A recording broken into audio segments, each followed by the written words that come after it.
Quel est le bilan de l'accord de Paris conclu il y a exactement 10 ans? Les Nations Unies prévoient que le climat pourrait se réchauffer de 2,8 degrés d'ici la fin du siècle.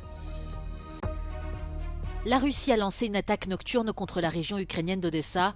Des médias russes affirment que l'une des plus grandes raffineries du pays a été ciblée par l'Ukraine.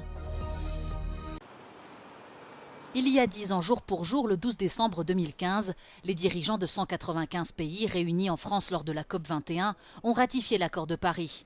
Dans un moment décrit par beaucoup comme historique, les pays signataires s'engageaient alors à renforcer la riposte mondiale à la menace des changements climatiques. Objectif principal fixé dans l'accord, limiter le réchauffement de la planète à 1,5 degré Celsius au-dessus des niveaux pré-industriels. Mais 10 ans plus tard, la mission est loin d'être remplie. Dans un bilan publié le 4 novembre dernier, les Nations Unies prévoient que le climat pourrait se réchauffer de 2,8 degrés d'ici la fin du siècle dans le cadre des politiques actuelles. Le changement climatique contribue à l'augmentation des phénomènes météorologiques extrêmes, notamment des tempêtes plus intenses, des sécheresses et des vagues de chaleur plus longues et plus fréquentes, et des feux de forêt. Les Nations Unies appellent les pays à travailler ensemble pour mettre en œuvre une nouvelle approche des crises environnementales, en adoptant des politiques visant à lutter conjointement contre le changement climatique, la perte de biodiversité, la dégradation des sols et la pollution. La Russie a lancé une attaque de grande ampleur contre la région ukrainienne d'Odessa dans la nuit de jeudi à vendredi, endommageant de nombreuses infrastructures civiles et privant certains quartiers d'électricité et d'eau. Le chef de l'administration militaire d'Odessa, Serhiy Lysak, a déclaré que des bâtiments résidentiels avaient été endommagés, mais qu'aucune victime n'est à déplorer.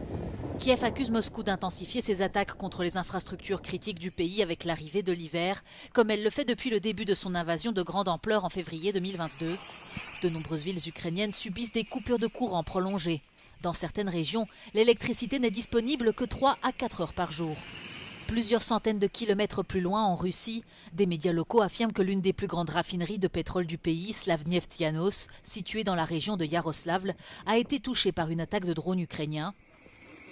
Les habitants ont signalé au moins 7 explosions suivies de rapports faisant état d'un incendie dans l'installation. Ce site est un important producteur de carburant et sa capacité de traitement est estimée à environ 15 millions de tonnes de brut par jour. Le parti de Giorgia Meloni, Fratelli d'Italia, réuni pour sa convention annuelle. Atreyu 2025 assure à ses membres qu'ils sont devenus forts et a pour mantra que l'Italie a la tête haute. La convention est concomitante avec les journées des conservateurs et réformistes européens, le groupe européen qui va du centre droit à l'extrême droite et dont l'acronyme anglais est ECR. Nicola Procaccini est le co-président du groupe et il est invité à la convention de Fratelli d'Italia dont il est également membre.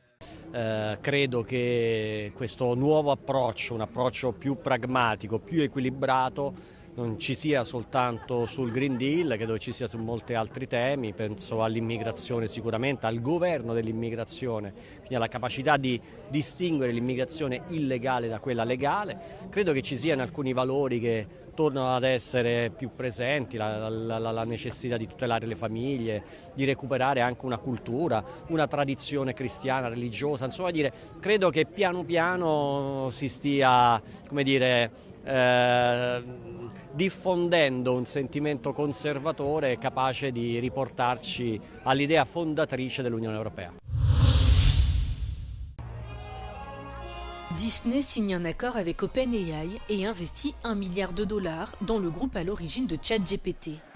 Ce partenariat de 3 ans va permettre l'intégration de plus de 200 personnages issus de l'univers Disney à Sora, l'outil de génération de vidéos d'OpenAI.